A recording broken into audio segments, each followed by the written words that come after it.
Mabongga ang kasal sa Tuscany.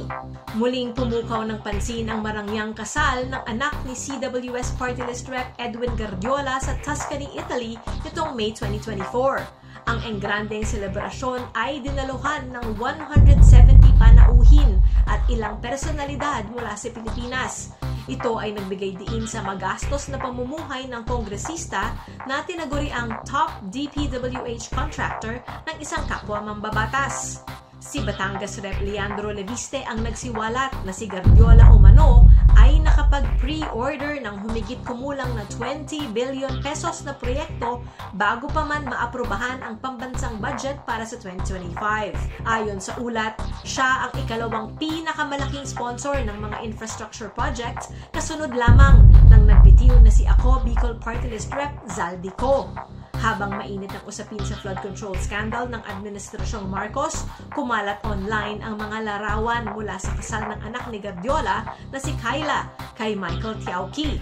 Tampok sa mga litrato ang mga kilalang panauhin gaya ni na dating House Speaker Martin Romualdez at Tingog Representative Yeda Romualdez na naging principal sponsors, pati na si Zaldico na dating pinuno ng Appropriations Committee. At hindi lang mga bisita ang inilipad nila mula sa Pilipinas, pati mga supplier ay isinama. Ayon sa mga online rate, umaabot sa 1.67 million pesos hanggang 2 million pesos ang renta para sa 50 na bisita sa peak season. At dahil 170 ang dumalo, mas malaki tiyak ang tinatayang gastos ng pamilya Guardiola.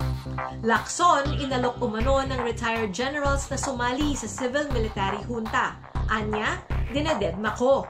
Ibinulgar ni Senador Panfilo Ping Lacson na ilang retiradong opisyal ng militar ang nag-alok sa kanya na maging bahagi ng isang civil-military junta na umano'y layong mag-reset ng pamahalaan sa gitna ng galit ng publiko sa kontrobersyal na flood control projects. Mariin niyang tinanggihan ang naturang panukala na tinawag niyang labag sa konstitusyon at walang maidudulot na kabutihan. Anya, sana daw ay hindi mangyari ang ganitong interbensyon ng militar dahil wala itong maidudulot na mabuti. Binigyang diin din ng dating hepe ng PNP na dapat manatiling matindi ang galit ng taong bayan sa malawakang katiwalian, ngunit hindi ito dapat humantong sa karahasan o labag sa batas na hakbang.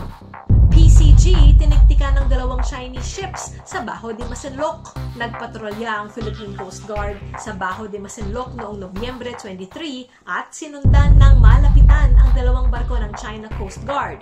Isang hakbang na malinaw na nagpapakita na hindi lamang ang Beijing ang marunong gumamit ng taktika ng shadowing. Ayon kay Commodore J. Tariela, tagapagsalita ng PCG para sa West Philippine Sea, natukoy ng BRP Cabra ang CCG vessels na may bow numbers 4305 at 3305 sa layong 26.22 nautical miles silangan ng Bajo de Masinloc at mahigit 93 nautical miles mula Paluig, Zambales.